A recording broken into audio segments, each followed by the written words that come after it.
Кыргыз элинин улут катары калыптанып, мамлекеттүүлүктүн түптөлүшүндө жаратман инсандардын эмгеги менен тарыхка өчпөс из калтырган окуялардын орду чоң. Алардын бири 1916 жылдагы улуттук боштондук үчүн күрөш жана 1917 жылдын 7 ноябрындагы улуу октябрь социалисттик революциясы кыргыз мамлекетинин кайра жаралуусуна шарт түзгөн терең мааниге ээ окуялар. Президент тарыхтан сабак алып, келечекке бийик максаттарды коюу керектигин өз кайрылуусунда белгиледи.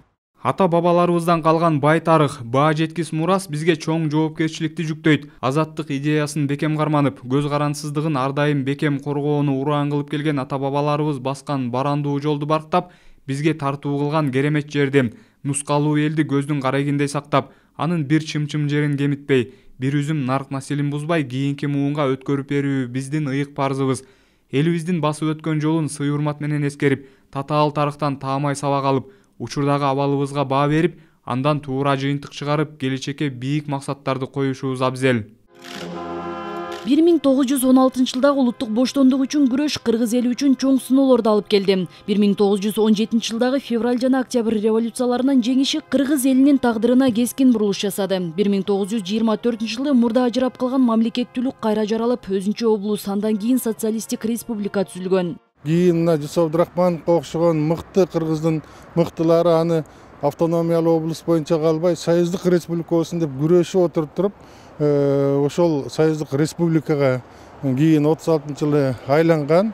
Бирок ошол алгачкы мамлекетти түптөгөн кыргыздын улуттук элитасынын өкүлдөрү 1937 жылы 38 жылдары сталиндик репрессияга кабылып, ушундай 20 миңдей адам ушундай кыргынга кабылган. Алардын көпчүлүгү атылып кеткен, көпчүлүгү ар кайсы Сибирдин чөлкөмдөрүнө сүргүнгө айдалган. Массалык репрессия, саясий куугунтуктоо, сүргүнгө айдоо, кулакка тартуулар менен коштолгон окуялар кыргыз элинин тарыхында өчпөс кара так болуп сакталып калды. Мындан 83 жыл мурда 5 ноябрдан 8 ноябрга чейин 138 чыгаан инсандын кырчындай өмүрлөрү кыйылган. Кыргыздын эң мыкты мамлекетин түптөгөн Жусуп Абдрахманов, Иманалы Айдарбеков, Касым Тынысбаевга, Төрөкул Айтматовго окшогон 138 адамдын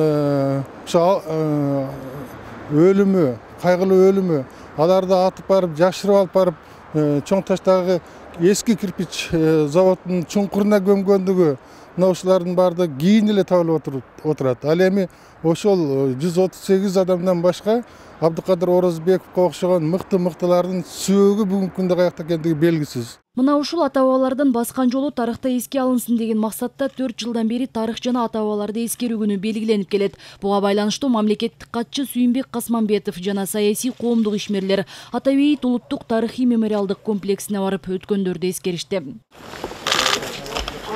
Иш-чаранын катышуучулары 1916 жылдагы трагедиялуу окуялардын жана саясий репрессиянын курмандыктарына арналган эстелик мемориалдарга жана жазуучу Чыңгыз Айтматовдун бейитине гүл коюшту. Алардын элесине багышталып Куран окулду.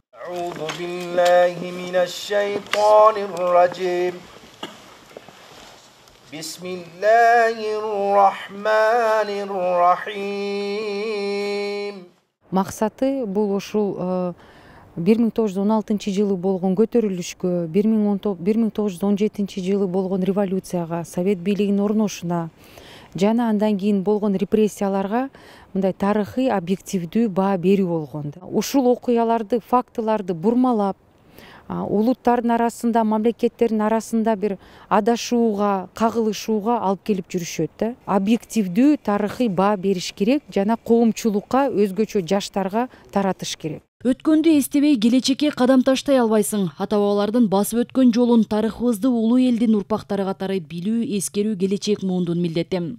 Айпери Самат кызы, Сентура Быкеев, Ала Той 24.